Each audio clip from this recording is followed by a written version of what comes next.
माननीय कराट साहब, I would like to call him Rishi Karat Sahab, and other eminent guests on the stage and very learned, wonderful audience here. If anybody is uncomfortable with English, I can speak in Hindi as well. अगर आप लोगों को आप नहीं, मैं corrupt language नहीं बोलता हूँ, वो आपको क्या प्रेफर है? हिंदी वाले हाथ उठाए, इंग्लिश वाले? हिंदी चलेगा? चल। मेरा माँ सरस्वती की कृपा से बहुत बहुत सौभाग्य है कि मुझे आज यहाँ आने का आमंत्रण दिया गया, और जैसे ही मैं अंदर आया तो एक अलौकिक, एक जिसको डिवाइन एनर्जी बोलते हैं, उसी ने मेरा स्वागत किया। और उसके बाद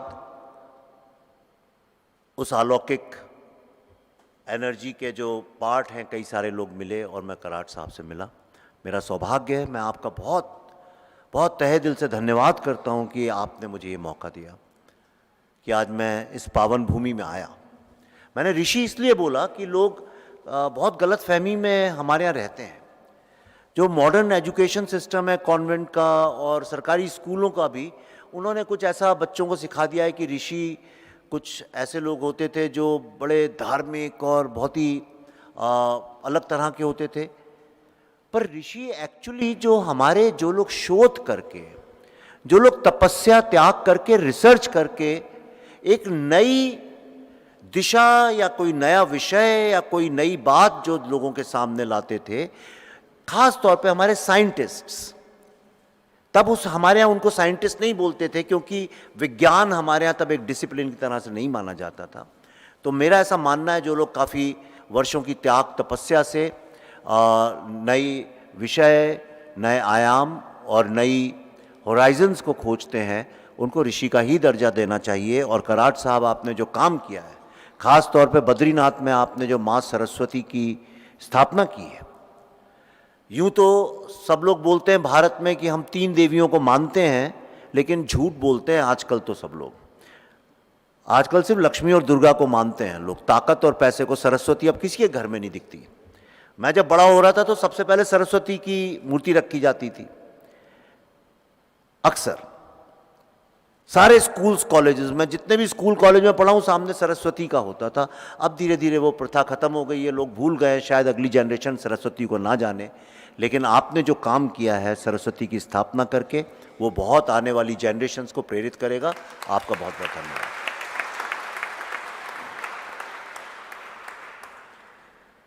चूंकि मेरी अगली फिल्म द दिल्ली फाइल्स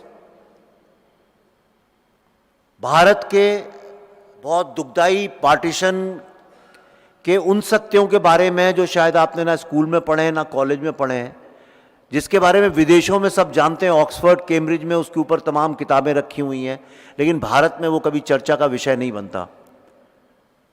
जो भी हम पार्टीशन के बारे में जानते हैं, यकीन मानिए, बुरा नहीं मानिएगा, आप गदर जैसी फिल्मों को देख के ही जानते हैं। आपको कल्पना भी नहीं है पार्टीशन किसे कहते हैं। पार्टीशन 2 देशों का विभाजन नहीं था। ये 2 भाइयों की लड़ाई नहीं थी कि एक घर को काट दिया गया बीच से और उसमें कमरे अलग कर दिए गए। पर उसको समझने के लिए आपको उसके पहले यह समझना पड़ेगा कि हम जिस भारत के विभाजन की बात करते हैं, एक सेकंड, मेरा वहां फोन देना, मेरे को टाइम का अंदाजा रहेगा। ओ अच्छा, धन्यवाद, अरे इससे अच्छा किया। हम लोग भारत के विभाजन की बात करते हैं, पर कभी आपने सोचा आखिर ये भारत क्या है जिसे हम भारत बोलते हैं? वो है क्या? आज हम जहां रह रहे हैं, क्या ये भारत है? ये टूटी फूटी सड़कें, घूस लेते हुए ऑफिसर्स, सड़क पे अनएम्प्लॉयड आवारा घूमते हुए लोग, उनके साथ घूमते हुए जानवर, 80 करोड़ लोगों को तो अभी सरकार ने पैसे दिए, मतलब 80 करोड़ गरीबी से जूझते हुए लोग, क्या ये भारत है? या चंद्रायन पे जाने वाला, नारी शक्ति से वैक्सीन बनाने वाला, 4 ट्रिलियन की इकोनॉमी कर लेने वाला, तेजस उड़ाने वाला, क्या वो भारत है?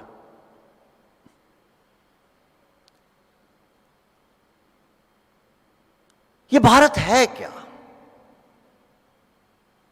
एक जो बड़े दुख की बात है कि विभाजन के बाद हमने सबसे पहले तो अपने नेताओं को भारत मान लिया। पहली प्रायोरिटी, अगर आप रिसर्च करें, मेरी कई बातें आपको शुरू के 5-10 मिनट शायद अच्छी ना लगे सुनने में, लेकिन धीरे धीरे आपको समझ में आएगा मैं आपको किस दिशा में ले जा रहा हूं। आज की तारीख में आप भारत के किसी भी कोने में चले जाइए और उससे यह पूछिए कि भारत का भविष्य कौन निर्धारित करता है, आपको 10 में से 9 लोग यही बोलेंगे कि भारत की सरकार, भारत की प्रधानमंत्री, भारत के नेता। और क्यों नहीं, अगर हर गली कोने जगह जगह पे जहां आप जाएं, 24 घंटे आपकी आंखें, आपके कान, आपका दिमाग अगर सिर्फ नेताओं के इस 50-50 फीट के पोस्टर्स देखेगा तो आप कहेंगे भारत तो यही है। अगर विदेश से कोई पहली बार कोई एलियन आ जाए तो इसको तो यही लगेगा कि चलते फिरते ब्रह्मा विष्णु महेश है।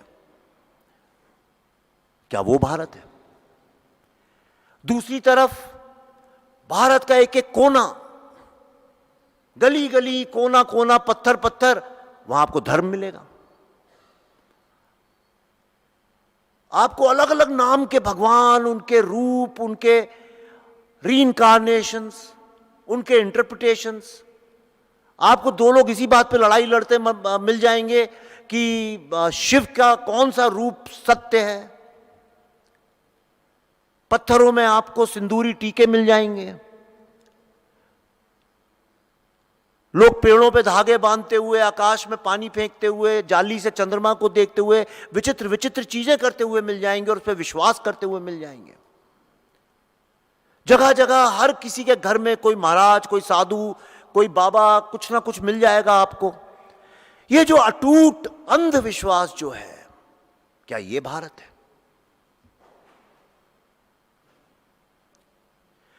ये भारत है क्या? इस पे चिंतन होता ही नहीं है। वो इसलिए नहीं होता है क्योंकि हमने भारत को, कृपया बुरा ना मानिएगा मेरी बात का, हिंदू रिचुअल्स के साथ जोड़ दिया है। हमने वेदों की तो सब बात करते हैं बिना पढ़े हुए। अगर लोग वेद पढ़ लेंगे तो 90% चीज जिस पे विश्वास करते हैं करना छोड़ देंगे। जिस दिन आप हिंदुइज्म को पढ़ लेंगे उस दिन आप जो सोचते हैं हिंदुइज्म के बारे में उसको उठा के डस्टबिन में फेंक देंगे। आजकल एक नया सनातन हम बोलते हैं। ये सनातन, मैं इतना बड़ा हुआ मैंने शब्द नहीं सुना था, ये तो अभी 2014 के बाद सुनना चालू किया है। क्योंकि इस राष्ट्र में फर्क ही नहीं पड़ता था, आप उसे हिंदुत्व बोलें, चाहे हिंदुइज्म बोलें, चाहे सनातन बोलें, जो मर्जी है बोलिए, या शैव बोलिए, वैष्णव बोलिए, जो बोलिए, किसी को कुछ फर्क नहीं पड़ता था। पर यह भारत है क्या जिसके कारण, और किस भारत की बात कर रहा हूं मैं उस भारत की बात कर रहा हूं, विश्व में बहुत सारी सभ्यताएं हुई हैं, एक नहीं, जहां भी मनुष्य गया 10 लोग इकट्ठे हो गए, एक सभ्यता चालू हो गई वहां से। आप भी कहीं जंगल अंगल में चले जाइए, कहीं ऐसी जगह जहां कोई नहीं रहता है, वहां 50 लोग रह जाइए, धीरे धीरे वहां भी सभ्यता चालू हो जाएगी। सभ्यता क्या है? कुछ लोग मिलके कुछ कायदे कानून बनाते हैं, कुछ सोच रखते हैं, और उसके हिसाब से वहाँ की जो ज्योग्राफिकल कंडीशंस हैं, वहाँ जितना पानी है, जितनी हवा है, जितना आसमान है, उसके हिसाब से कुछ उनकी मूल सोच बनती है, कुछ उनकी वैल्यूज़ बनती हैं, कुछ उनके शिष्टाचार बनते हैं, और धीरे धीरे उनको आगे करते करते वक्त के साथ साथ उसको इम्प्रूव करते करते हम आगे बढ़ते हैं। जो evolution of cultural bonding of humanity है, उसी को सिंपल टर्म्स में देखा जाए तो सभ्यता या सिविलाइजेशन बोला जाता है। अमेरिका तो 300-400 साल ही पुरानी सभ्यता है। लेकिन अगर आप पूरी मानवता का इतिहास देखें, पूरी मानवता का, जितने भी मिलियन ईयर्स आपको जोड़ने हैं, एंथ्रोपोलॉजिकली देखिए 50 मिलियन जोड़ लीजिए, भारतीय सोच के हिसाब से देखिए तो हजारों ब्रह्मा ईयर सोच लीजिए। एक ब्रह्मा ईयर मेरे ख्याल से जितनी एंथ्रोपोलॉजी बताती है उससे भी ज्यादा का होता है, उस पर बाद में आएंगे। आप कुछ भी किसी तरह से मान लीजिए, पर मानव के इतिहास में जितनी भी सभ्यताएं आई, चाहे वो एस्टेक हो, रोमन हो, मंगोल हो, किसी भी सोच, किसी भी कलर, किसी भी कॉन्टिनेंट की, वो सारी की सारी खत्म हो गई। खत्म किसी ने कर दी, कहीं अकाल आ गया, कहीं कुछ हो गया, किसी ना किसी समस्या से धीरे धीरे उनकी सोच जो है पुरानी हो गई। और अक्सर अक्सर सभ्यताएं या वंश या परिवार, उनका पतन तब होता है जब उनकी जो सोच है, मूल सोच है, वो वक्त के साथ धीरे धीरे इवॉल्व नहीं होती। अब आज आप 10-15 साल पहले तो ये सब नहीं था, डिजिटल फोन, ये एप्स, और आपको टिकट खरीदना हो प्लेन का तो आपको याद होगा इंडियन एयरलाइंस का ऑफिस कहीं होगा, वहां जाओ, फिर लाइन में लगो, और फिर वहां स्टेशन मास्टर से उसे घूस दो, रिश्वत दो, तब बड़ी मुश्किल से होता था। लोग 2-4 दिन परेशान रहते थे टिकट कैसे मिलेगा। आज आप एक ऐप में बटन दबाते हैं, हो जाता है। आपको किसी से रास्ता पूछने की जरूरत नहीं है। मैं यहां आया, मुझे कोई रास्ता पूछने की जरूरत नहीं थी, ऐप थी, हो गया। हमने अडेप्ट किया ना। अगर आप अडेप्ट नहीं करते, आप इवॉल्व नहीं होते उसके साथ, तो आप कहां रह जाते? आप कट जाते। और समझिए ऐसे ही लोगों का समूह बढ़ जाए तो लोग कट जाते हैं। तो इसका मतलब सभ्यताओं के चलने के लिए सबसे पहली चीज यह है कि विश्व का जो बदलता हुआ रूप है, जो एक सनातन सत्य है, आपकी मूल सोच में सबसे पहला उसका आधार पिलर यही होना चाहिए कि ये जो विश्व है, ये जो धरा है, ये जो सृष्टि है, जो ये ब्रह्मांड है, ये निरंतर बदलता रहता है। और ये निरंतर आपको किसी नई चीज से सरप्राइज करता है। और उसी के अंदर आपका भविष्य भी छुपा होता है। जब पहली बार आग का आविष्कार हुआ था तो मैंने पढ़ा है कि मनुष्य डर के भाग गया बहुत दूर, इतनी दूर कि उसे कभी आग ही ना दिखे। लेकिन उसी आग के अंदर हमें गर्माहट मिली, और आज अगर हम यहां हैं तो उसी आग के कारण है। इस दुनिया में हमेशा दो ही तरह के लोग हुए हैं। कहानियां बहुत चलती हैं। ये तो आज left wing, right wing, communist, socialist, capitalist, हम एजुकेशन के भी अपने प्रॉब्लम्स हैं कि हम दिमाग को डस्टबिन बना के तरह तरह की लेबलिंग करते हैं। पर दुनिया में दो ही तरह के लोग हुए हैं, जो नएपन के आगे डर के भागे हैं, और दूसरे जिनने नएपन को, कोई एक नई चीज को पकड़ के अपनी सोच में उसको डाल के आगे बढ़ने का रास्ता ढूंढा है। और इस दुनिया में दो तरह के एवोल्यूशंस हुए हैं। एक एवोल्यूशन जिसको ईस्टर्न एवोल्यूशन माना जाता है, जो भारत से शुरू होता है, जिसका अगर हम दो लार्ज सिविलाइजेशंस में इस दुनिया को बदलें तो आप देखेंगे दो ही मूल सोच हैं। एक भारत से उत्पन्न हुई, जिसको हम ईस्टर्न थॉट बोलते हैं, और दूसरी पश्चिम से हुई, जो अफ्रीका से होते हुए यूरोप में आके फाइनली मर्ज हुई। अगर आप आदि पुरुष को देखें, आप आदि मानव से अगर शुरू करें, तो ये दोनों बहुत विपरीत हैं, जैसे नॉर्थ पोल और साउथ पोल। और यही डुअलिटी है दुनिया की। रात होती है, दिन होता है, चांद होता है, सूरज होता है, ठंडा होता है, गर्म होता है, सुख होता है, दुख होता है। इसी तरह मानव भी दो सोच में बटा हुआ था, दो खोजों में बटा हुआ था। पश्चिम में जब नए नए आग मिली, पत्थर मिले, औजार बन गए थोड़े बहुत, उसका इस्तेमाल उन्होंने ताकत के लिए किया, एक फिजिकल ताकत के लिए।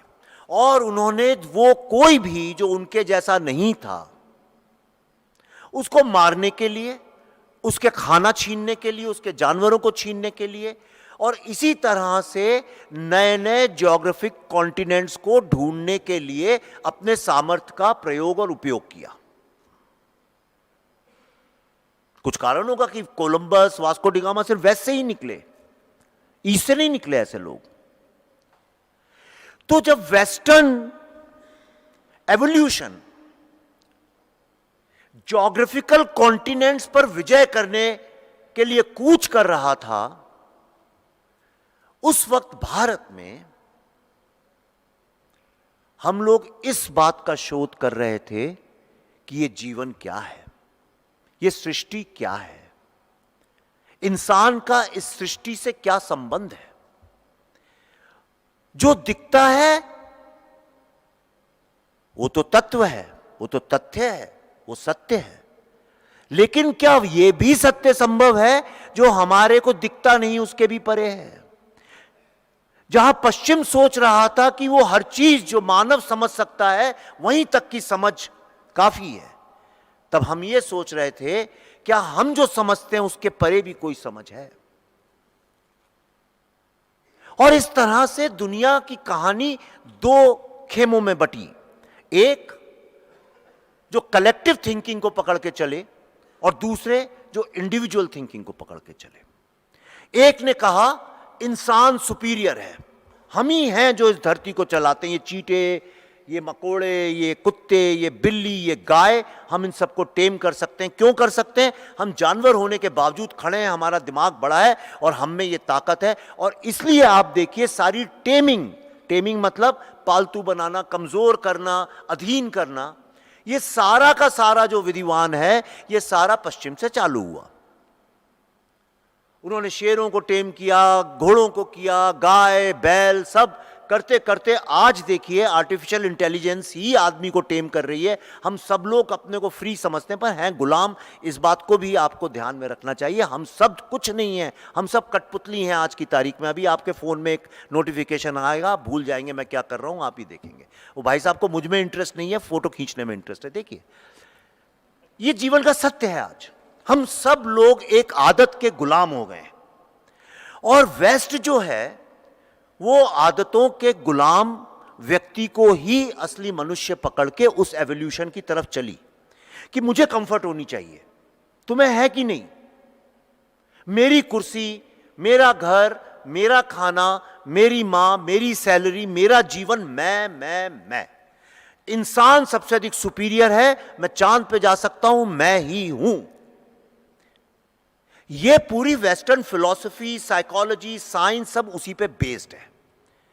और जो मुझे दिखता है वही सत्य है, जिसको मैं इवैल्यूएट कर सकता हूं वो सत्य है, जिसको मैं इवैल्यूएट नहीं कर सकता हूं वो ब्लाइंड फेथ है।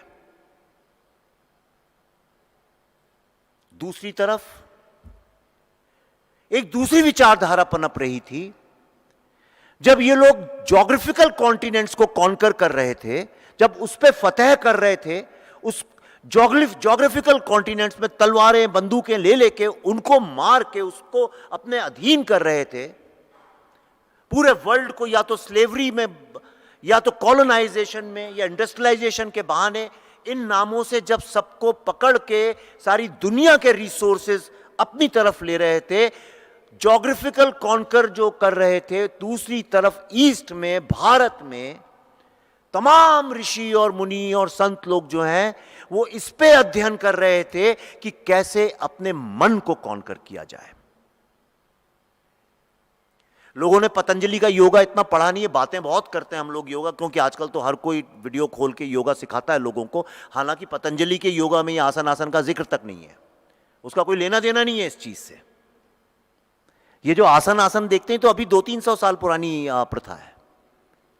जो असली योग है, जिसको पतंजलि का योग बोलते हैं, वो बड़ी छोटी बड़ी मामूली सी चीज है। वो ये कहता है तुम कौन हो, तुम्हारी जो आदतें हैं, तुम्हारी जो हैबिट है उसका सम टोटल हो। तुम आदतें बदल लो, सब कुछ बदल जाएगा। हैबिट्स, आपके दिमाग को आदत पड़ गई है, ये हैबिट है, अभी यहां सोचा, अभी वहां सोचा, अभी इसकी फोटो खींच ली बिना बात के, किसी का वीडियो खींच लिया, किसी के साथ सेल्फी ले ली, जिसका कोई अर्थ नहीं है आपके जीवन में। आदत है ये, आप उन आदतों को बदल लीजिए, सब बदल जाता है, आपका जीवन बदल जाता है। वही है योग। पर अब मार्केटिंग का जमाना है तो हमने अलग अलग तरह से मार्केट करके हर चीज को तो प्रदूषण से भर दिया है। इसलिए मैं आपको मूल सोच बताना चाहता हूं। तो एक तरफ मूल सोच थी दूसरे कमजोर को अधीन करना, और एक तरफ सोच चल रही थी कि कमजोरी तुम्हारे अंदर है, उस पर विजय करो, उसको अधीन करो। और इसलिए जब हमने उस पर शोध किया, तब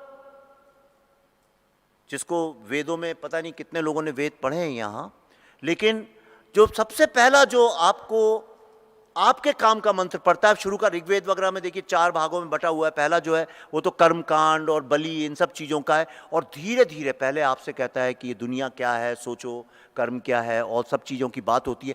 अंत में जाके वो पहले कहता है कि फिलॉसफी क्या है, जंगल की बात आती है, फिर लास्ट में जाके जब वेदांत और उपनिषद आते हैं तब वो कहता है कि फिलॉसफी के गहन चिंतन की जाए, जो आपको जैसे स्कूल में फर्स्ट, सेकंड, थर्ड, फोर्थ में ले जाते हैं। लेकिन लोग वेदों की बात करते हैं, उपनिषद और वेदांत की नहीं करते, क्योंकि उससे डरते हैं, उसमें सोचना पड़ता है।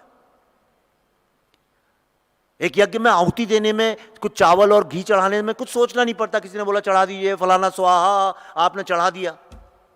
लेकिन आपसे अगर कोई ये बोले कि अपने मन में झांक के देखो कि तुम्हारे अंदर क्या है जिसको अधीन कर सकते हो, तो आदमी के तोते उड़ जाते हैं, भागने लगता है इधर उधर। तो जब सारी दुनिया बंदूक और तलवारों की ताकत से अपने से कमजोर लोगों को मार मार के उनके रिसोर्सेज लूट रही थी, उस वक्त हमने बोला सारा रिसोर्स तुम्हारे अंदर है। जब लोग कह रहे थे एक ही ईश्वर है, एक ही ईश्वर है, और उसने जो कह दिया वही लॉ है, उसको मानोगे तो तुमको स्वर्ग मिलेगा, नहीं मानोगे तो तुमको जन्नत और जहन्नुम मिलेगा। एक तरफ जब इस बात का युद्ध चल रहा था कि अगर तुम मेरे ईश्वर को नहीं मानोगे, या मेरे अल्लाह को, या मेरे क्राइस्ट को, या मेरे इसको, तो मैं तुमको मार डालूंगा, तुम्हें जीने का हक नहीं है अगर तुम मेरी बात नहीं मानते। एक इंडिविजुअल सोसाइटी थी जिसका अपना ईगो और पावर गेम चल रहा था। उस वक्त सोचिए, इस भारत का पहला फिलोसॉफिकल थॉट रिकॉग्नाइज, जिसको हम मान सकते हैं, वो क्या था? वो था तत्वम असि। आप में से कितने लोगों ने सुना है तत्वम असि? क्या अर्थ है इसका? इसका अर्थ है कि तुम ही वो पावर हो, तुम ही वो ईश्वर हो जिसकी तुम तलाश करे, वो तुम हो। पतंजलि ने भी बोला है, तुम्हारा जो कण कण है तुम्हारे अंदर, उसमें उतनी ही ताकत है जिस ईश्वर की तुम कल्पना करते हो, तुम ही वो ताकत हो। अब तत्वमसि का जो अर्थ निकाला जा सकता है, और आज जो सबसे ज्यादा मॉडर्न, आज की जो क्वांटम फिजिक्स साइंस है, वो क्या कहती है? वो भी तो यही कहती है कि जो आपके अंदर जो पार्टिकल है, पार्टिकल जिसको आप देख भी नहीं सकते माइक्रोस्कोप से, वो छोटा सा जो पार्टिकल, जो एटम है आपके अंदर, वो बीज जिससे आपकी रचना हुई है, उस बीज का जो पावर है, उसकी जो ताकत है, उसका जो पावर है, वो उतना ही है जितना पूरे ब्रह्मांड का पावर है। वो तत्वमसि को आज आप एक मैथमेटिकल फॉर्मूला से प्रूव करते हैं, पर बात बिल्कुल एक है। दूसरी चीज क्वांटम फिजिक्स क्या बोलती है कि when you are dynamic you are static, when you are static you are dynamic. मतलब आप जब दिखते हैं तब आप वहां हैं नहीं, और जब आप वहां हैं नहीं तब आप वहां उपस्थित हैं। अब आप शिव के बारे में सोचिए, तांडव नृत्य की, कि वो क्या है? उस तांडव नृत्य में जब शिव दिख रहे हैं तब है नहीं, जब नहीं है तब वो हैं। और यही कारण है कि जो वर्ल्ड की जो number 1 quantum physics, nuclear physics की जो लैब है स्विट्जरलैंड में, CERN, CERN उसका नाम है, नंबर 1 है। उसमें जब आप अंदर जाते हैं तो सबसे आगे क्या रखा हुआ है? जैसे यहां संत ज्ञानेश्वर जी का रखा हुआ है, जैसे क्योंकि वो विश्वास करते हैं काट साहब उसके ऊपर, उनकी आस्था है। तो CERN जो वर्ल्ड की नंबर 1 न्यूक्लियर फिजिक्स की जो लैब है स्विट्जरलैंड में, उनकी आस्था किस पे है? तांडव नृत्य ऑफ शिवा। वहां पे सबसे बड़ी जो रखी है, शिव तांडव नृत्य कर रहे हैं। क्यों? क्योंकि जो शिव का तांडव नृत्य कहता है वही तो क्वांटम फिजिक्स है।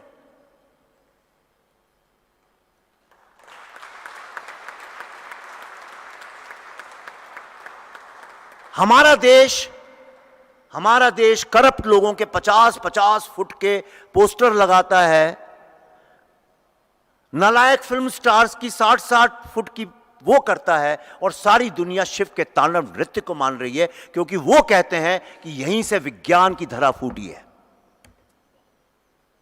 और मैं नहीं कह रहा हूं कोई, मैं नेता नहीं हूं, मैं फालतू की बातें करता भी नहीं हूं, अगर आप मुझे जानते हो तो। मैं चिकनी चुपड़ी बेवकूफी की बातें करता भी नहीं हूं, मैं फैक्चुअल बात करता हूं। तो अच्छा, और आज सारी दुनिया क्या कहती है? भारत में तो विज्ञान है नहीं, ये तो आस्था वाले लोग हैं। पर एक बात जानना बहुत आवश्यक है, जहां विज्ञान रुकती है वहां से दर्शन चालू होता है, और जहां दर्शन खत्म होता है वहां से अध्यात्म चालू होता है, और जहां अध्यात्म खत्म होता है, जिसको स्पिरिचुअलिटी हम लोग बोलते हैं, स्पिरिचुअलिटी अच्छा वर्ड नहीं है, वो तो स्पिरिट से आया है। स्पिरिट तो बहुत इस्लामिक और ये मोनोक्रोमैटिक जो रिलीजन्स हैं। तो जो अध्यात्म जहां खत्म होता है वहां से तत्वमसी चालू होता है।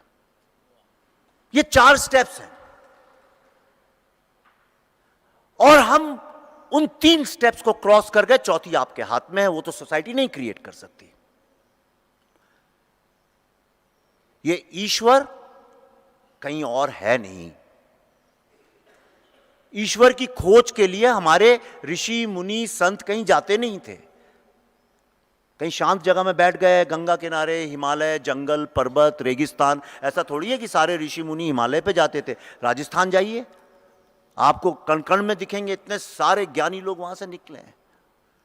केरला चले जाइए, नॉर्थ ईस्ट कहीं भी चले जाइए, जहां अच्छी वायु हो, थोड़ा शांति हो, अच्छा जल मिल जाए, और कुछ खाने पीने के लिए आपको फल फूल कंदमूल मिल जाए, वो जगह बहुत अच्छी, बस वहां बैठ जाओ।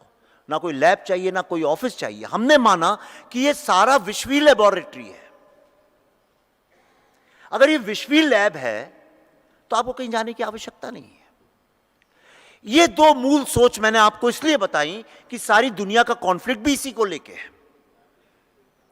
ये मैं हूं, ये मेरा घर है, ये मेरी जमीन है, और इसीलिए त्याग और तपस्या की परंपरा हमारे यहां ही फली फूली, बाकी विश्व में नहीं है। आज मैं आपके घर में आ जाऊं अचानक, आप मुझे जानते भी नहीं हैं, तो आप अपने बच्चे से कहेंगे, मां कहेगी वहां सो जाओ बेटा, इनको अच्छा बिस्तर दे दो। ठंड का मौसम होगा, एक ही कंबल होगा, तो मां कहेगी अच्छा मैं ठंड में सिकुड़ लेती हूं, मेहमान को दे दो। खाना कम होगा तो कहेगी अच्छा मैं कम खा लेती हूं, तुम ले लो। ये छोटा छोटा दिन, हर दिन का जो त्याग है, ये इस विचारधारा से आ रहा है कि हम कुछ नहीं है। हम एक्चुअली जो कुछ अवेलेबल उससे हम चुरा चुरा के खा रहे, तो हम अकेले चोरी नहीं करते ईश्वर की, हम औरों के साथ भी शेयर कर लेते हैं। ये वसुधैव कुटुंबकम का जो पूरा कॉन्सेप्ट है, ये पूरा विश्व एक है, ये नहीं है। उसका ये कि पूरे विश्व को परिवार की तरह सोचा जाए, तो हम उसमें त्याग और तपस्या जोड़ सकते हैं और मानव का कल्याण हो सकता है। लेकिन वेस्ट ने अलग सोचा। उसने बोला मैं अपना तो दूंगा नहीं तुमको, क्योंकि वो तो मेरा है। आप किसी चले जाइए वेस्ट में, किसी घर, किसी बच्चे से बोलिए बेटा अपना बिस्तर दे दो, किसी मां से बोलिए कि अपने बेटा बीमार है उसके लिए एक दिन काम छोड़ दो, किसी से बोलो कि अच्छा भाई अपनी महंगी गाड़ी अपने चाचा के बेटे को दे दो, तुम सस्ती वाली गाड़ी। कोई नहीं करता ये सब। लोग अपनी सैलरी कुछ शेयर नहीं करते। और मैं नहीं कह रहा हूं कुछ गलत, मैं जजमेंट पास करने नहीं आया हूं, मैं ये कह रहा हूं 2 अलग विचारधाराएं हैं। तो हमने त्याग और तपस्या को अपना आधार इसलिए बनाया कि अगर आप देखें तो ये जीवन बिना त्याग और तपस्या के मुश्किल है। और जब आप कोई चीज त्यागते हैं तो आपको भी यह विश्वास आता है कि मैं ही इस ब्रह्मांड का मालिक नहीं हूं।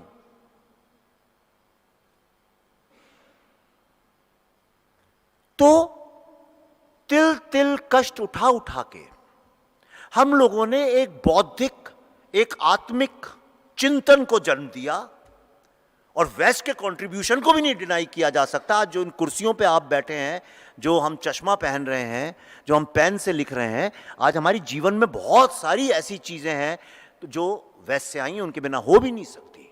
एक एडवेंचरस सोसाइटी, एक डायनेमिक सोसाइटी, कहीं जाने से डरती नहीं, कुछ करने से डरती नहीं, उसकी भी एक बहुत आवश्यकता है। पर अफसोस की बात यह हो गई कि हम लोगों ने एक दूसरे को म्यूचुअली एक्सक्लूसिव कर दिया। हमने कहा या तो ये या तो वो। दूसरी जो मूल सोच थी, तो भारत का एक अर्थ मैंने आपको बताया, तत्वम असि। इसको आप भारत की पहली मूल सोच मान लीजिए। अगर आप इस पर विश्वास नहीं करते हैं तो आपको अपने आप को हिंदू कहने का हक नहीं है। फिर आप झूठ मूठ के हिंदू हैं, झूठ मूठ का टीका लगा के जय श्री राम बोल के बीजेपी को वोट देने वाले हिंदू हैं हम। मैं बीजेपी से कोई प्रॉब्लम नहीं है, मैं भी समर्थन करता हूं उनका खुलेआम, लेकिन मेरा मतलब आपकी सोच जो है फिर वो पॉलिटिक्स और सोसाइटी से ही जुड़ी हुई है, आपका अपना स्वयं का कोई चिंतन नहीं है। इसका मतलब एक वो सोच है। दूसरी जो बहुत बड़ी सोच भारत ने दी, जिसको कहते हैं, जैन लोग जानते होंगे, कोई जैन लोग हैं यहां पे जैनिज्म से जुड़े? अनेकांतवाद का मतलब जानती हैं आप? नहीं पता? चलिए कोई बात, पता है? हाँ। तो जो हिंदू सोच थी, मूल सोच, और यहां हिंदू किसी धार्मिक उससे नहीं कर रहा हूं, हम हिंदू हैं, जो भी हिंद में रहता है वो हिंदू है, चाहे वो क्रिश्चियन है चाहे मुस्लिम है, जो सिंध के इस तरफ रहता है, मैं उस सिविलाइजेशन की बात कर रहा हूं। ये मैं तब की बात कर रहा हूं जब जैनिज्म और बुद्धिज्म और सिखिज्म कुछ था भी नहीं, सिर्फ एक सोच थी जिसको लोगों ने हिंदू हिंदू बोल के हिंदुज्म का नाम दिया। हमने तो धर्म की तरह कभी देखा भी नहीं, हमारे यहां धार्मिक उपाय भी नहीं थे। दूसरी सोच थी अनेकांतवाद, और इस पे मैं आपको गौर दिलाना चाहता हूं। इसका मतलब यह है कि जो सत्य जिसको सब तलाश रहे हैं, ये तो वेस्ट वाले भी तलाश रहे हैं, हम भी तलाश रहे हैं, हर व्यक्ति, उस सत्य तक पहुंचने के अनगिनत रास्ते हैं। जितने लोग हैं उतने रास्ते हैं। आज 7.5 बिलियन शायद पॉपुलेशन है, 7.5 बिलियन रास्ते हैं। किसी और के रास्ते को गलत ठहराना यह हिंसा है। हिंसा वो नहीं है जो आज के जैन लोग समझते हैं, इसको मत मारो उसको मत मारो, वो अर्थ नहीं है उस दर्शन का। वो बहुत छोटी सोच है कि अच्छा इसको नहीं मारो उसको नहीं मारो, आप नहीं मारेंगे उसने मर ही जाना है कहीं ना कहीं।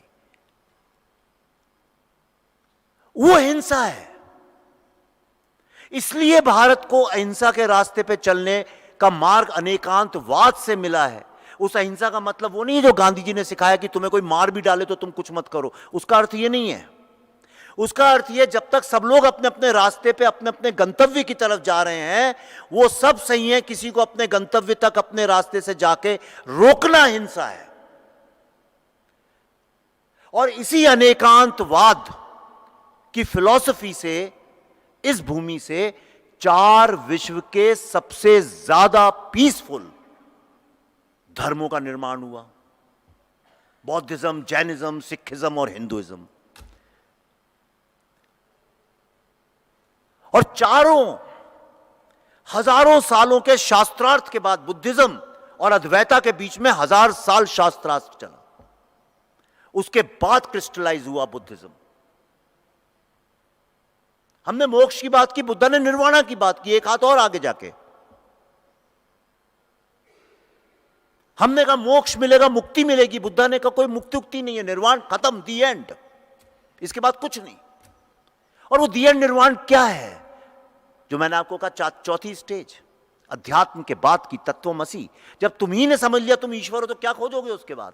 बचा क्या? क्या ढूंढ रहे हो? कौन सी मुक्ति, कौन सा जन्म, कौन सा पुनर्जन्म?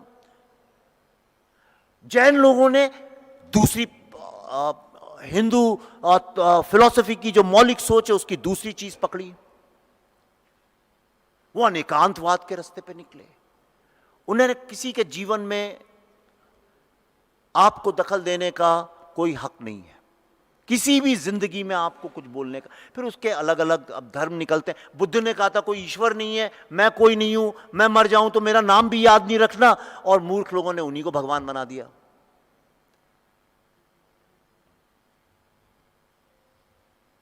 चौथी तत्वमसि, अनेकांतवाद। और तीसरी हमारी जो एक बहुत ही मौलिक जो सोच थी, वो है विविधता की।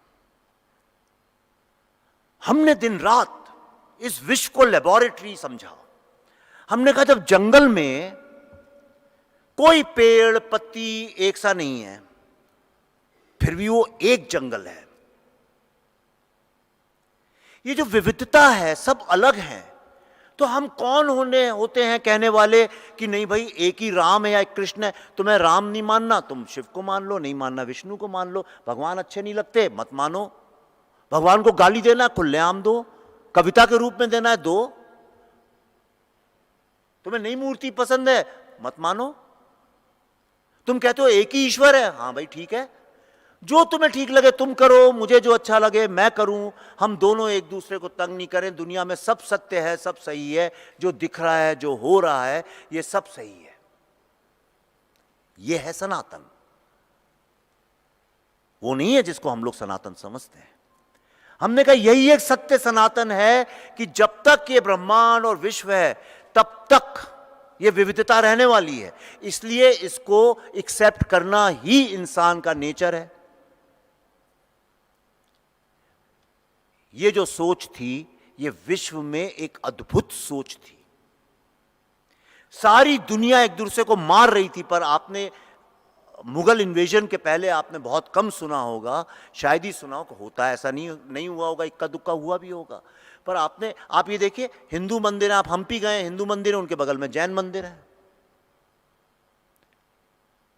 शैवाइट्स और वैष्णव उनके अगल बगल में सब चलते हैं। आप अगर वहाँ पंजाब जाएं तो आपको शैव वो मिल जाएगा ढाबा, और आपको वैष्णव ढाबा अगल बगल में होंगे, वो इससे पानी लेता है, वो उसको दूध भिजवा देता है। ये जो विविधता है सोच की, डाइवर्सिटी जो हमने समझी विश्व की, जिसको हम पॉलीथीस्ट बोलते हैं हम लोग। पॉलीथीस्ट का अर्थ हो जाता है कि तरह तरह के ईश्वरों पे विश्वास करना, मानना एक ही ईश्वर नहीं है, पर हम वहीं तक नहीं रुके हुए थे। हमने कहा हर तरह की रेस है, सब कुछ है, सबको जोड़ो, इंक्लूसिवनेस। ये जो इंक्लूसिविटी है, मेहमान को स्वागत करना, घर के दरवाजे खुले रखना बिना डरे हुए, ये जो इंक्लूसिविटी है, ये हमारी एक बहुत बड़ी ताकत, आप कल्पना नहीं कर सकते हैं इसकी कितनी बड़ी ताकत है। और चौथा, लास्ट, वो है हमने ये समझा कि आर्ट और लिटरेचर, म्यूजिक, जिसको हम कल्चर बोलते हैं, एक तरह से कल्चर का पार्ट है, यही एक समाज का सोल है, एक समाज की आत्मा है। इसीलिए हमने सरस्वती को स्थापित किया है हाथ में वीणा लेके। इसलिए नहीं किया है कि सब कहते हैं विद्या की मूर्ति है। विद्या मतलब क्या? विद्या मतलब क्या? ज्योग्राफी पढ़ना? सरस्वती को सिर्फ स्कूल कॉलेज तक लिमिट कर दिया। हम कितनी छोटी सोच। आप देखिए, यही तो विभाजन है। मैं आपको धीरे धीरे कहीं लेके जा रहा हूं, आपको समझ में आएगा। विभाजन कोई देश का नहीं हो गया, एक सोच को मारा गया। और वो सोच यही है कि हमने सरस्वती को उठा के सिर्फ मंदिरों में, स्कूल और कॉलेज, वो भी सरकारी स्कूल कॉलेज के बाहर लगा दिया। सरस्वती विद्या क्या है? विद्या नहीं है वो। पूरी की पूरी हिंदू सोच क्या है? अज्ञान से ज्ञान की तरफ जाना। वही है ना भाई, और तो कुछ नहीं है। अद्वैत, विवेकानंद पढ़ लो, रामकृष्ण परमहंस पढ़ लो, शंकराचार्य पढ़ लीजिए, पूरा अद्वैत पढ़ लीजिए, पूरा वेदांत पढ़ लीजिए। एक सूत्र इतना ही है कि इंसान की जिंदगी का एक ही धर्म है, अज्ञान से ज्ञान की तरफ जाना। इस अज्ञान से ज्ञान की तरफ जाने में आपकी उंगली पकड़ के जो माँ आपको ले जा सकती है, कभी आप खो जाए, मन विचलित हो जाए, समझ में नहीं आए, अंधकार हो जाए, तो किसकी उंगली पकड़ के जाएगा बच्चा? तो वो उस माँ का नाम सरस्वती है। वो माँ क्या है? उसके हाथ में वीणा है, कमल है, वो गाना गाती है, वो कविता लिखती है, वो तरह तरह का। इसीलिए पूरे विश्व में एकमात्र ऐसी सभ्यता है जहां पे क्लासिकल म्यूजिक की एक नहीं दो शाखाएं हैं, दोनों एक दूसरे से अलग हैं। एक हिंदुस्तानी क्लासिकल म्यूजिक है, एक कर्नाटिक क्लासिकल म्यूजिक है। पूरे वेस्ट ने मिलकर, इतनी कंट्रीज हैं, इतने कॉन्टिनेंट्स हैं, एक ही बनाया वेस्टर्न क्लासिकल म्यूजिक। बस हमारे यहां दो अलग धाराएं, परंपराएं निकली। और जितने भी हमारे यहां, इवन इन्वेजन के बाद, मुगलों के आने के बाद भी, कॉलोनाइज होने के बाद भी, अगर आप देखें, चाहे वो क्रिश्चियन हो, चाहे वो मुस्लिम हो, चाहे बुद्धिस्ट हो, चाहे जैन हो, और खासतौर पे हमारे यहां हिंदुस्तानी क्लासिकल म्यूजिक में बहुत मुस्लिमों का घराना रहा है। एक से एक दिग्गज हुए हैं हमारे यहां, चाहे बिस्मिल्लाह खान हो, चाहे अल्लाह रखा साहब हो, बड़े गुलाम अली खान साहब हो, डागर फैमिली हो, एक से एक महान ऋषि संत हुए म्यूजिक में। उनमें से कोई भी बिना सरस्वती की वंदना के और वीणा की पांव छू के संगीत शुरू नहीं करते सुबह।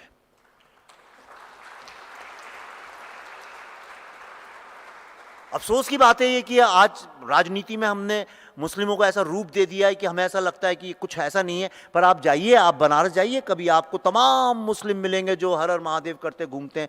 मेरे गांव में तो भैया जय श्री राम करते घूमते हैं यूपी में। ये जो हम टीवी में देखते हैं वैसा है नहीं भारत, एक्चुअली असली भारत वैसा है ही नहीं।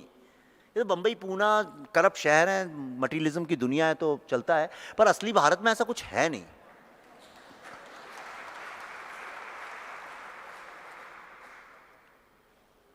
तो मैंने आपको 4 ये मूल मंत्र बताए। सरस्वती की आराधना करने वाला एकमात्र विश्व में एक ही समाज है जो ये है। आप कहीं और बताइए, कहीं पे होता है? आपने सुना है कभी कि एजुकेशन की पूजा करता हो कोई? संभव ही नहीं है। कैसे? क्यों? मैं हूं, मैंने एजुकेशन क्रिएट किया, सरस्वती कौन है मेरे सामने? तो ये 4 चीजें जोड़ के भारत बना, बाकी सब मीडिया की कहानियां हैं। और यही 4 चीजें हैं, यही 4 चीजें हैं जिसके कारण विश्व की हर सभ्यता खत्म हो गई। हर सभ्यता, एक भी सभ्यता जिंदा नहीं है आज। अमेरिका 300-400 साल की सभ्यता भी है कि असभ्यता है मुझे पता नहीं। रोमन, एस्टेक, मंगोल सब खत्म हो गए। सिर्फ एक सभ्यता आज भी जिंदा है और वो है भारतीय सभ्यता।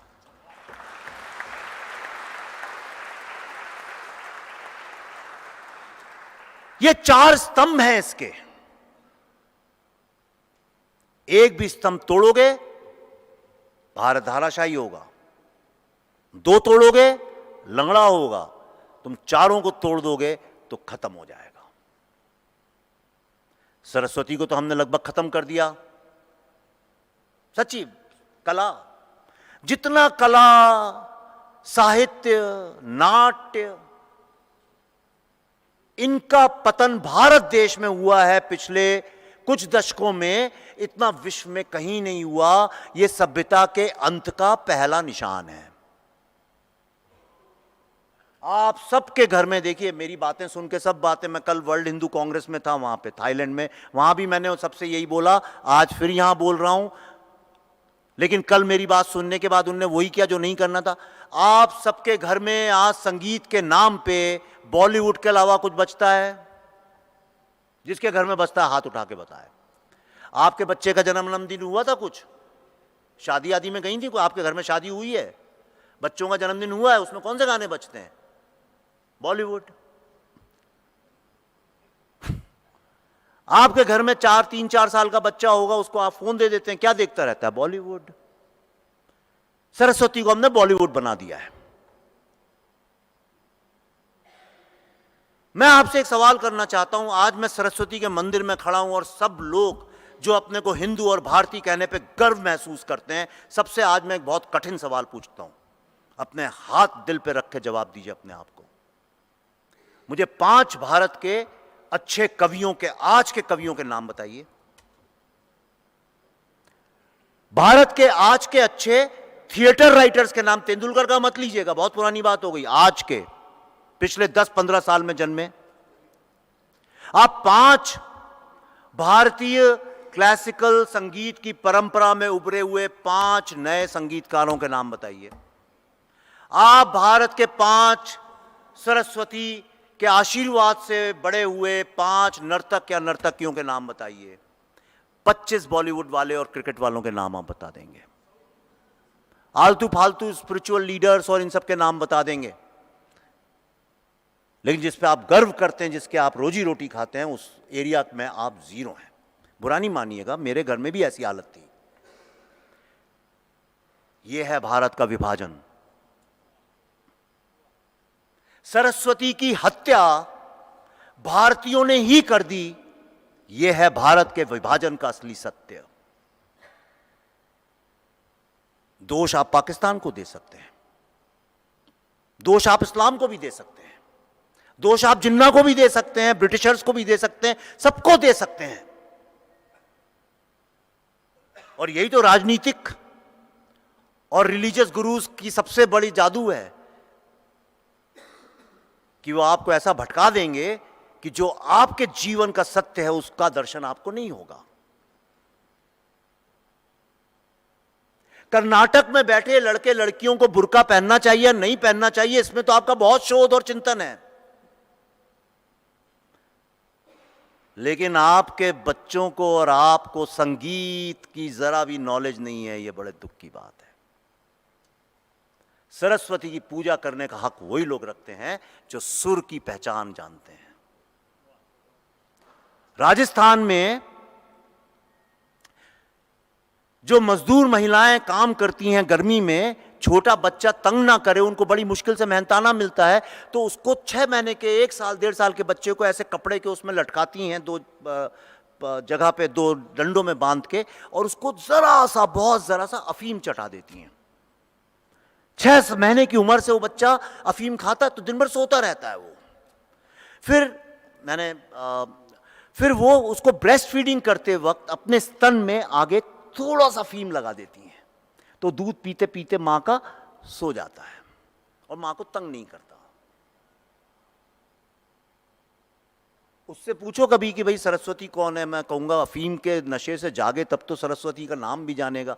आप सब भी जब अफीम के नशे से जागेंगे, और वो अफीम है बॉलीवुड, वो अफीम है आसानी, आलस, मेहनत ना करना। वो हर चीज जो पतंजलि ने बोली उसके विपरीत है। पतंजलि को ही खत्म कर देना, यही तो भारत का विभाजन है। सारी दुनिया योग की बात कर रही है और हमने उन्हीं को खत्म कर दिया जो उसके स्रोत है। यानी गंगोत्री को खत्म कर दो और गंगा की पूजा करो। वाह भारत! यह भारत के विभाजन का सत्य है। तो जैसे अफीम चाटते चाटते जब वो बच्चा बड़ा होता है, उसको यह पता भी नहीं होता है कि यह नशा है। इसी तरह से आपने लता मंगेशकर जी का वहां पे स्थापना की है, दीदी की मैं बहुत इज्जत करता हूं। उन्होंने एक बात बोली थी, उन्होंने बोली थी अगर तुम बेसुरे गाने सुनते रहो बहुत दिनों तक तो अच्छा सुर खराब लगने लगता है।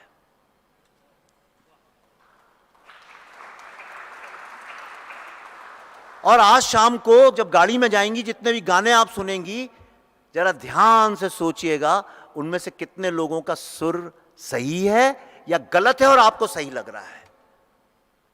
कर्ण सुर बोलते हैं उसको। यह हम सबके साथ प्रॉब्लम है। अच्छी चीज हमें समझ भी नहीं आती। तो सबसे पहला तो पाप हमने वो किया। दूसरा विविधता, हर सोच सही है। अनेकांतवाद जो मैं बात कर रहा था, हमने विविधता को राजनेताओं के भाषणों से सुन सुन के, और मैं केंद्रीय विद्यालय का हूं, बाकी स्कूल का नहीं पता, वहां पे पहला जो होता है कि भारत में विविधता में एकता है, और हमारे यहां रेगिस्तान भी है, पहाड़ भी हैं, नदी भी है, ये वो तो सारी विश्व में है। तुमने क्या उसमें कर लिया? न्यूजीलैंड जाइए तो इससे भी ज्यादा विविधता मिलेगी आपको नेचर में। अमेरिका में जितनी विविधता उतनी थोड़ी भारत के नेचर में है। ये तो राजनेता बोलते हैं हमारे यहां सबसे अच्छा है, हम ही सबसे अच्छे हैं। वो जो विविधता है वही हमारी सबसे बड़ी ताकत है। लेकिन आप देखिए पिछले कुछ दशकों से हम क्या करने की कोशिश कर रहे हैं। कुछ ऐसे लोग थे जिन्होंने कहा विविधता जो है वो हमारी दुश्मन है। एक किताब, एक ईश्वर, जिन्ना वगैरह जो थे उन्होंने कहा एक ही ईश्वर है, हम कैसे साथ में रहेंगे, सिर्फ अल्लाह है और कोई नहीं है। मेरा कहना है ये तो हम भी मानते हैं कि ईश्वर एक है, इसमें तो कभी डिस्प्यूट है ही नहीं दुनिया में। क्रिश्चियनिटी भी कहती है ईश्वर एक है, हम भी यही कहते हैं ईश्वर एक है। लेकिन वो ईश्वर अल्लाह है कि नहीं हमें नहीं पता, इसको लेकर लड़ाई नहीं लड़ सकते। लेकिन उसी लड़ाई के कारण भारत का ज्योग्राफिकल विभाजन हुआ। मेरी फिल्म आएगी, आपके रोंगटे ना खड़े हो गए, आप सो नहीं पाएंगे 10 रातों तक। मैं तो पिछले 1 साल से परेशान हूं और मुझे इतना दुख है इस बात का मुकेश जी, हमारी सरकारों ने, स्कूल ने, एजुकेशन ने कभी कोशिश ही नहीं करी विभाजन को बताने की। सब डरते हैं। तो हमने वो गांधी, नेहरू, लोकमान्य तिलक और बोस तक लिमिट कर दिया, उसको 4-5 आइकॉन खड़े कर दिए और कहा बस इसमें लुप्त हो जाओ, ये इसकी गलती थी, वो जिन्ना की गलती थी, इसकी गलती थी। मैं आपको अंत में 13 मिनट बचे, आखिरी के 2-3 मिनट में बताऊंगा एक्चुअली लास्ट में। लेकिन मैं आपसे बड़ी बात करने आया हूं। मैं करने तो कुछ और पॉलिटिकल बातें था, लेकिन जब मैं कराड़ साहब से मिला, मैंने कहा ऋषियों और संतों के घर में बैठ के सत्य के अलावा मैं तो और कुछ नहीं बोल सकता।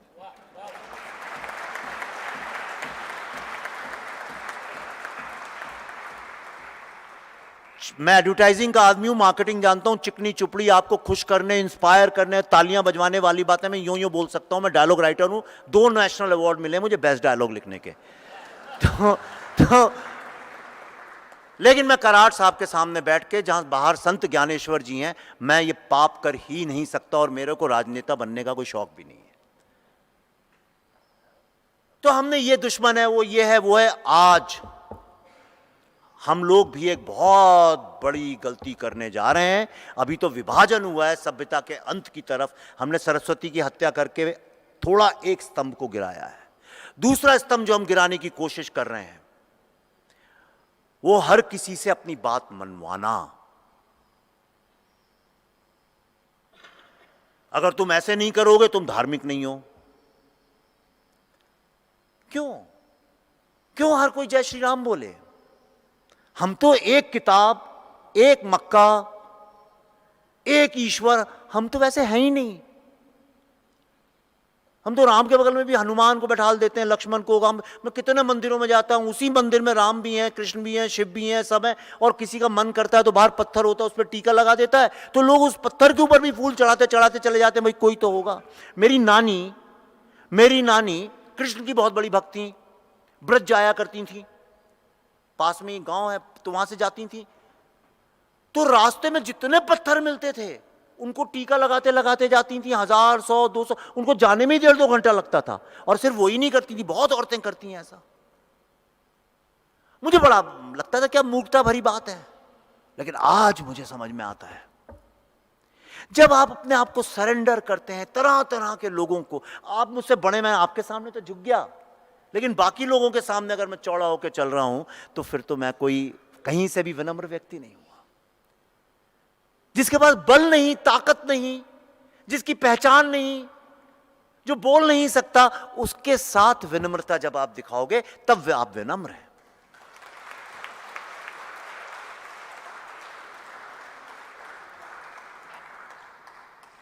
और मेरी बात को बिना किसी प्रेजुडिस और बायस के साथ समझने की कोशिश करिए। सिर्फ इसलिए कि कोई कहता है तुम काफिर हो। मैं कल ही एक स्पीच दे के आया हूं, वर्ल्ड हिंदू कांग्रेस में, बड़ी वायरल हो रही है, आज आप सुनिएगा। मैंने उससे सर तन से जुदा और काफिर के बारे में काफी बात करी है, वो नहीं जो लोग करते हैं, अलग बात करिए। लेकिन मैं ये कह रहा हूं कि ये काफिर, सर तन से जुदा, अगर कुछ लोग बोलते हैं तो आप उसे अच्छा समझते हैं क्या? नहीं। कोई कहता है कि एक ही खुदा, एक ही अल्लाह है, एक ही ईश्वर है, एक ही भगवान है और कोई नहीं है, और जो उस पर नहीं मानता वो सही नहीं है, क्या इसको आप अच्छा मानते हैं क्या? ये अच्छी सोच है क्या? तो फिर हम ऐसी बातें क्यों करने लगे हैं आज? इसको स्टॉकहोम सिंड्रोम बोलते हैं। कई बार जिसको हम अपना दुश्मन मानते हैं, हम उसी की तरह बिहेव करने लगते हैं। मियां बीबी में बहुत होता है ऐसा। जब मियां बीबी झगड़ा करते हैं तो एक दूसरे की गंदी आदतों को पकड़ के एक दूसरे पे वार करते हैं। दोस्तों में भी होता है, पड़ोसियों में भी होता है, इंसान का नेचर है। मेरे को आज के भारत से यही शिकायत है कि हम सब लोग 9 बजे की टीवी न्यूज सुन सुन के बहुत ज्यादा रिएक्शनरी होते जा रहे हैं। अगर भारत की सभ्यता आज तक नहीं खत्म हुई, सोचिए, आप सोचिए, विश्व में कोई ऐसी विश्व मुल्क सभ्यता नहीं है जहां जहां कॉलोनाइजर्स गए, जिस देश में, ये इतिहास है, यहां इतिहास के टीचर्स हो वो इसको कंफर्म कर सकते हैं, वो राष्ट्र एक दिन में, कोई एक महीने में, और अफ्रीका में कुछ कंट्रीज तो 2 घंटे के अंदर पूरी की पूरी क्रिश्चियन हो गई। ऑस्ट्रेलिया क्रिश्चियन हो गया, न्यूजीलैंड हो गया, जितने जहां जहां वो लोग गए, अमेरिका गए, जहां जहां कॉलोनाइजर्स गए, वो सारी कंट्रीज क्रिश्चियन हो गई। पॉलीथीस्ट हुआ करती थी, उनके भी पेगन वो चलते थे, 10 तरह के धर्म मानते थे, तरह तरह के देवी देवताओं को मानते थे। उनने सरेंडर ही कर दिया, वो लड़ाई नहीं, उनने कहा भाई चलो एक जीसस क्राइस्ट है, मान लिया। क्योंकि उनके पास बंदूकें थी, तोपें थी और पैसा था। जहां जहां इस्लामिक इन्वेडर्स गए, जहां गए, जिस मुल्क में गए, वो सारे के सारे इस्लामिक हो गए, सारे। जहां जहां कम्युनिस्ट लोग गए, वो कंट्रीज कम्युनिस्ट हो गई। कम्युनिज्म भी इस्लाम और उससे अलग नहीं है, एक ही के दो नाम है। रिजिड, मैं जो कह रहा हूं वही सही है, जो मेरी बात नहीं मानता उसका गला काटो, वो काफिर है। कम्युनिस्ट भी यही बोलते हैं।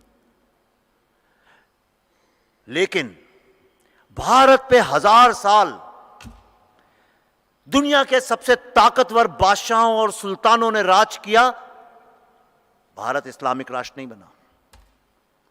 भारत पे 200-250 साल विश्व की सबसे ज्यादा ताकतवर क्रिश्चियन कंट्री ने राज किया। जहां जहां ब्रिटिशर्स गए वो सारी कंट्री क्रिश्चियंस हो गई, हमारे अगल बगल में हो गई। लेकिन 1000 साल के आतंक और गुलामी के बावजूद जब वो यहां से गए, तब भी ये देश 80% से 90% पूर्ण रूप से हिंदू राष्ट्र था। क्यों? क्यों? क्यों? आप खुद सोचिए। ये 4 हमारे जो स्तंभ हैं वो तब तक विद्यमान थे। मैं फिल्म बना रहा हूं पार्टीशन दिल्ली फाइल्स, मैंने कम से कम 100 किताबें पढ़ी हैं। मैंने जिन्ना की भी किताबें पढ़ी हैं, मैंने अंबेडकर की भी पढ़ी हैं, मैंने टैगोर की भी पढ़ी हैं, मैंने गांधी का एक एक आर्टिकल पढ़ा, उस वक्त के हर चिंतक की किताबें पढ़ी हैं। कहीं किसी ने भी एक बार नहीं बोला कि जय श्री राम नहीं बोलोगे तो तुम हिंदू नहीं हो। किसी ने नहीं बोला कि अयोध्या ही एक जगह है और कुछ नहीं है, कहीं नहीं। और यही कारण है आज 75 साल के बाद हम 4 ट्रिलियन की इकोनॉमी बन गए कुछ दिन पहले, और पाकिस्तान कटोरा लेके दुनिया भर में भीख मांग रहा है। रिजिडिटी का यह नुकसान होता है।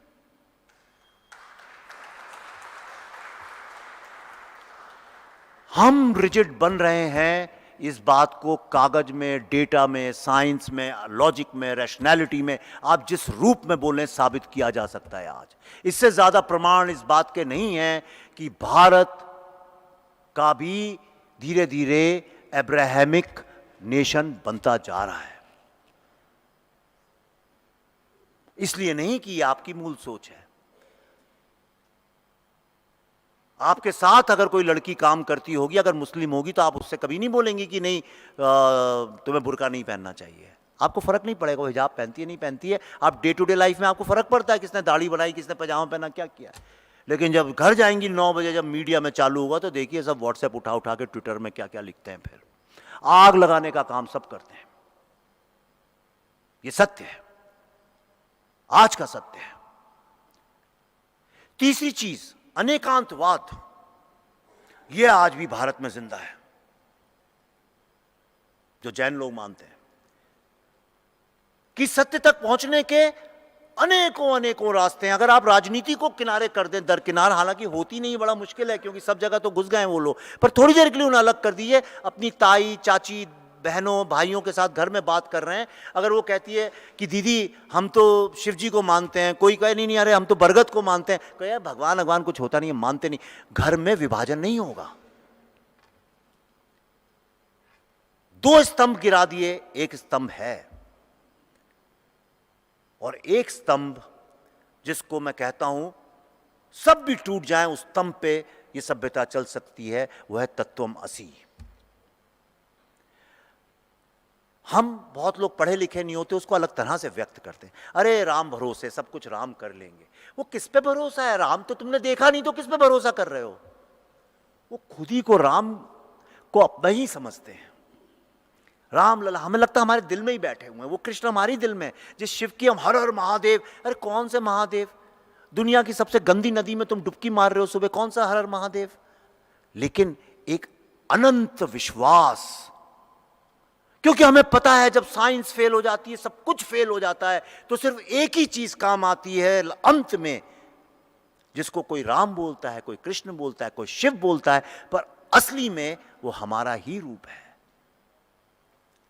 ये स्वयं पे विश्वास कि मैं नहीं रहूंगा तो भी धरती चलेगी। सिर्फ मेरे आशीर्वाद से मेरा बच्चा सफल नहीं होगा, इसमें बड़े बूढ़ों के सबके, अरे पाँव छुओ, अरे क्यों छूओ भाई, मैं इनको जानता नहीं, विवेक अग्निहोत्री भाषण दे रहे हैं, पाँव क्यों छूओ इनके, नहीं छुओ, इनका आशीर्वाद लो। और ये झुक झुक के जब हमको समझ में आती है ये बात, वो कहीं हमारे डीएनए में है, जो तमाम आक्रमणों और विभाजन के बाद भी हमसे कोई छीन नहीं पाया। और यही कारण है जिस तरह से पेड़, बादल, पशु, धरती, मौसम, सृष्टि और ब्रह्मांड के चांद, तारे, सितारे, सब कुछ एक दूसरे के ग्रेविटेशनल और मैग्नेटिक फील्ड से चिपक के चल रहे हैं, निरंतर बदलते हुए, with constant change, yet they remain, जिसको बोला जाता है सनातन। सनातन कोई धर्म का नाम नहीं है, कोई उसे हिंदुइज्म से मत जोड़िए, वो एक फिलॉसफी है।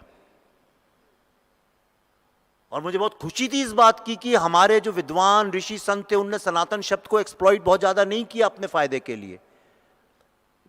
अभी जो हो रहा है ये अच्छा नहीं है, लिख के दे रहा हूं, इसका एंड रिजल्ट अच्छा नहीं है, ये दरार डालने की तैयारी है। सनातन फिलॉसफी है, वो रिलीजन नहीं है। जिसने गीता पढ़ी है वो जानता होगा, जो शिव पे विश्वास करता है वो जानता होगा। इसलिए शिव का नाम चलते फिरते फालतू में नहीं लेना चाहिए, वो सनातन है। और सनातन मुंह से तभी निकलना चाहिए जब हमको समझ में आए ये ब्रह्मांड, ये सृष्टि, ये सब मेरे अंदर है, ये सब मेरा ही मैनिफेस्टेशन है, मैं ही हूं, वही सनातन है, वही असली हिंदू है। और ये थॉट हमारे डीएनए में है। ईश्वर भी कई बार बहुत चतुराई करता है। जो अच्छे लोग होते हैं, विनम्र होते हैं, माएँ जैसे, ऐसा लगता है इनके पास ताकत नहीं है, कुछ जानती नहीं है, पढ़ी लिखी नहीं है, कुछ नहीं है इनके पास, पर उनको त्याग की ताकत दे देता है, उनको सरलता और सिंप्लिसिटी की ताकत दे देता है। और वो मां का बल बन जाता है कि बच्चा कुछ भी बन जाए, गूगल का भी प्रेसिडेंट बन जाए, तो बिना मां के वो चैन नहीं, उसका बच्चा हो तो भी अपनी मां को ही फोन करेगा। मां नहीं रहती तो मैं सच बता रहा हूं, जीवन अधूरा हो जाता है।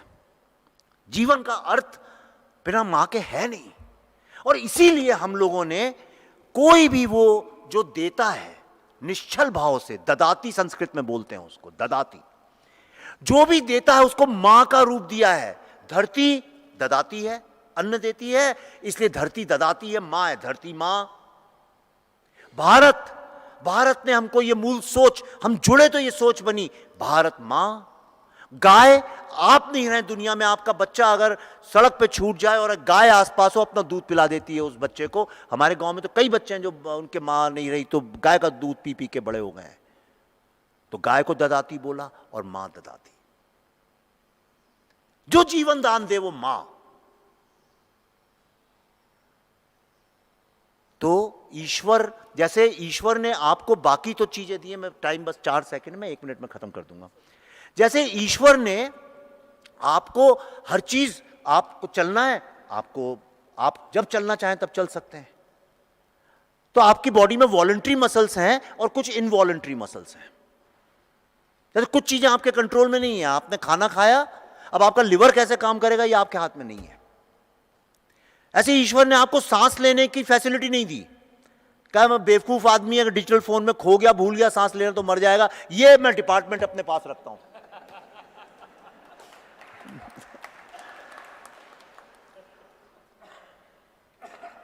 1 करोड़ की प्रॉपर्टी 1.5 करोड़ में बिक रही है तो ऐसा भागेगा कि सांस लेना भूल जाएगा, कब मर जाए। तो कहा तुम बेटा, तुम पैसे की दौड़ में भागो, सांस का डिपार्टमेंट मेरा है। तुम्हारा हृदय कब चलेगा, तुम सांस कैसे लोगे, खाना के, ये सब मेरे पे छोड़ दो। इसी तरह से अगर शरीर एक मशीन है तो ईश्वर ने हमारे दिमाग, हमारे डीएनए में एक फैसिलिटी जो है वो डाल दी है, जो हम कोशिश करें तो भी निकल नहीं सकती, और वो है तत्वमसी, पूर्ण समर्पण। कि अगर मैं ही ईश्वर हूं, मैं ही वो ताकत हूं, तो मैं किसी का बुरा कैसे कर सकता हूं, मैं किसी भी विचारधारा को रोक कैसे सकता हूं। वो मेरी ही तो विचारधारा है, मेरा ही तो रूप है। कृष्ण ने कितनी बार बोला है, शिव ने कितनी बार बोला है, पर सारे धर्म पढ़ने के बावजूद हमें ये बात नहीं समझ में आती। मेरे बाद आप खड़े होकर अगर इसी पे कुछ विचार बोलने लगे, वो भी उतना ही सत्य जितना मैं सत्य हूं। आपने किस्सा सुना है कि एक जज साहब थे, एक वकील ने जब अपनी प्ली करी तो उन्होंने बोला आप बिल्कुल ठीक बात कर रहे हैं। जब दूसरा वकील खड़ा हुआ, उसने अपनी बात करी तो कहने लगे आप भी बिल्कुल ठीक बोल रहे हैं। तो तीसरे आदमी ने कहा जज साहब आप कैसे जज हैं, आप दोनों को सही बोल रहे हैं। कहता आप भी सही बोल रहे हैं।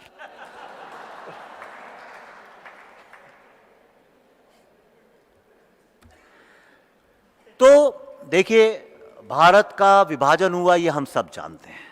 कब हुआ, कैसे हुआ, कौन विलेन थे, कौन हीरो थे, ये फिल्म देख लो तो ये समझ में आ जाएगा, वो किताब पढ़ लो तो वो समझ में आ जाएगा। पाकिस्तान चले जाए, कोई एलियन आए पाकिस्तान में लैंड कर जाएगा, उसको लगेगा गांधी, नेहरू, बुद्ध ये सब लोग विलेन थे। कोई यहाँ जाए उसको कोई और विलेन लगेगा। ब्रिटेन में चला जाए तो उसको लगेगा सब जिन्ना और गांधी दोनों ही विलेन थे। तो ये तो इंटरप्रिटेशंस हैं। पर भारत के विभाजन के हमें क्या क्या नुकसान हुए मैंने आपको बता दिया। 2 स्तंभ टूट चुके हैं, तीसरा टूटने की कगार में है, चौथा आप तोड़ भी नहीं सकते। अब हमको तय करना है, जो हुआ सो हुआ,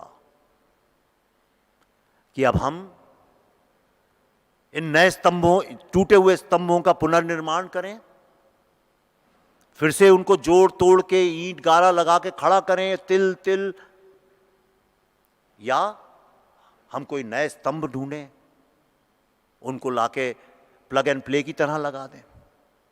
मुझे आपके बारे में नहीं पता, पर मैं अपने बारे में बता सकता हूं। मैंने स्वामी विवेकानंद का काफी पढ़ता हूं, उनको काफी मानता भी हूं और बड़ा प्रेरित भी हूं उनकी बातों से। उन्होंने कहा था मुझे 100 मजबूत, ताकतवर, कमिटेड यंग लोग दे दो, मैं भारत का पुनर्निर्माण करके हिंदू सभ्यता का पुनर्निर्माण कर दूंगा। या कई विवेकानंद की बात तो बहुत लोग करते हैं, पर शायद आपको यह नहीं पता होगा कि विवेकानंद को अपने जीते जी वो 100 वॉलंटियर्स नहीं मिले।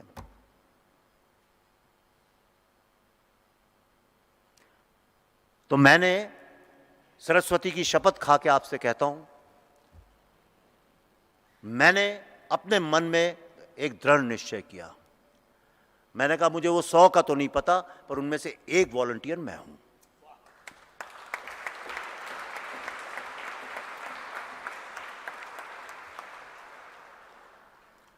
और तब से पिछले 10-12 साल से मैं गांव-गांव, कोने-कोने, मैंने 20 दिन में भ्रमण करके बात ही करता हूं। मैं लिखता रहता हूं, मैं अपने फिल्मों के जरिए कोशिश कर रहा हूं उन जगह लोगों का ध्यान दिलाने का, उनकी सोच बदलने का। मेरी फिल्मों के ही कारण अगर कॉन्वर्सेशन शुरू हो, बहस जो हो, जो भी हो, एक चर्चा तो चालू हो। मार्च 2021 के पहले कश्मीर में 50 लोग भी मर जाते थे, पेपरों में खबर भी नहीं आती थी। आज एक अटैक हो जाए तो सारे रात भर न्यूज़ चैनल चिल्लाते रहते हैं, फिल्म से इतना तो फायदा हुआ। लेकिन अगर कई लोगों को ये लगता है, इस मुगालते में बहुत लोग हैं कि फिल्म इसलिए चल गई क्योंकि उसमें ये दिखाया गया कि हिंदुओं पे क्या अत्याचार हुआ, वो भी एक कारण है, पर फिल्म उस कारण से नहीं चलती हैं। मैं आज आपको राज बताता हूं फिल्म क्यों चली। ये मेरा अंतिम वक्तव्य है, इसके पहले मैं विश्राम दूं। वो फिल्म क्यों चली? वो फिल्म इसलिए चली कि जो माँ बाप अपने बच्चों को नहीं समझा पाते हैं, जो स्कूल नहीं समझा पाते हैं, उस फिल्म के अंत के 10-15 मिनट ने लोगों को वो समझा दिया। और वो है अपने इतिहास, अपनी संस्कृति, अपनी सभ्यता पे गर्व करना।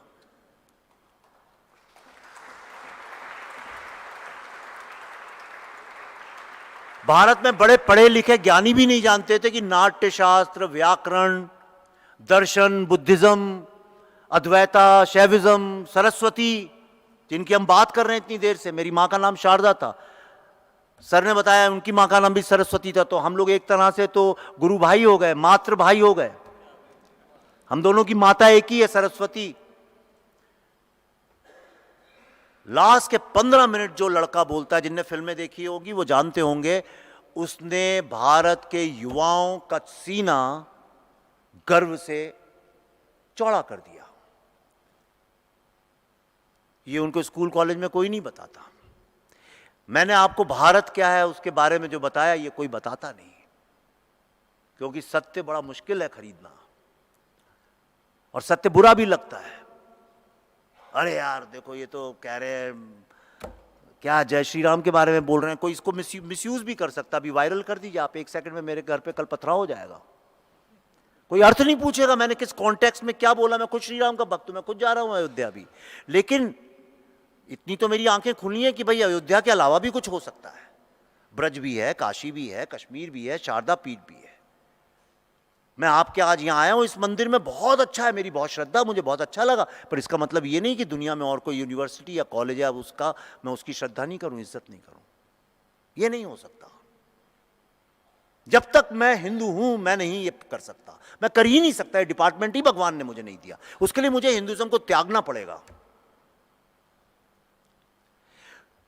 तो अपने मां बाप के ऊपर जो बच्चे गर्व करते हैं, ऐसा एक रिसर्च है साइकोलॉजी का, कहा जाता है कि वो बच्चे जिंदगी में इनसिक्योर नहीं होते, डिप्रेस नहीं होते, कंफ्यूज नहीं होते, और जनरली देखा जाए तो संस्कारों को पकड़ के एक सुखी जीवन बिताते हैं, जो अपने बच्चों पे, अपनी पत्नी, अपने भाई बहनों पे गर्व करते हैं। जो लोग अपने मोहल्ले पे गर्व करते हैं, वो यार दोस्तों को वहां ले जाते हैं या उसकी फोटो दिखाते हैं, कुछ नहीं हो तो चर्चाओं में बैठ के कहते हैं अरे यार वो शर्मा जी क्या चाय बनाते थे, अरे उनके देखो तो पोहे कितने अच्छे थे। अपने मोहल्ले की खूब बात करते हैं, और जो शर्मिंदा होते हैं अपने मोहल्ले को लेके, वो मोहल्ले का जिक्र भी नहीं करते, वो औरों के मोहल्ले की बात करते हैं।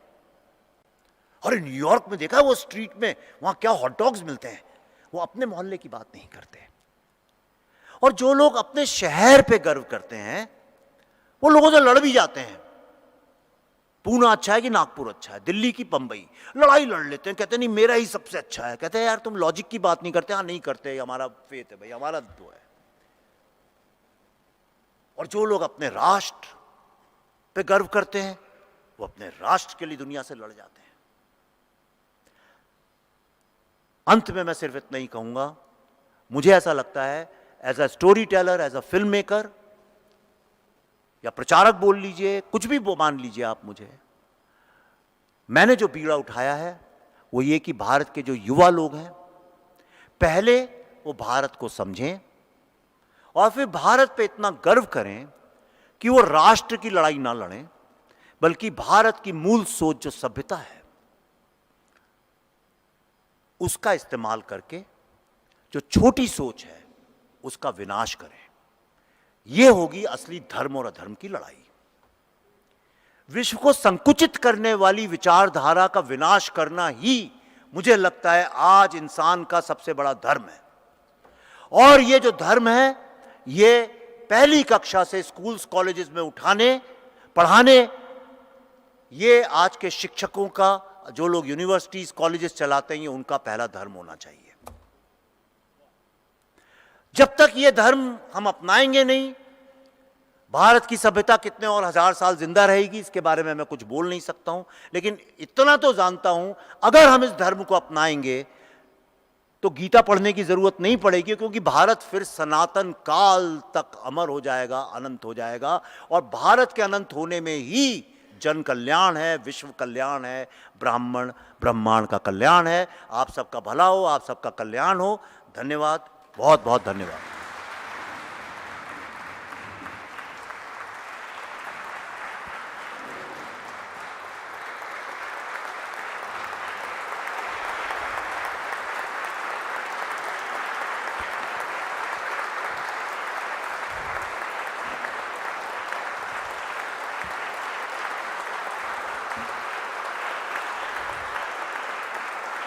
Thank you. Thank you.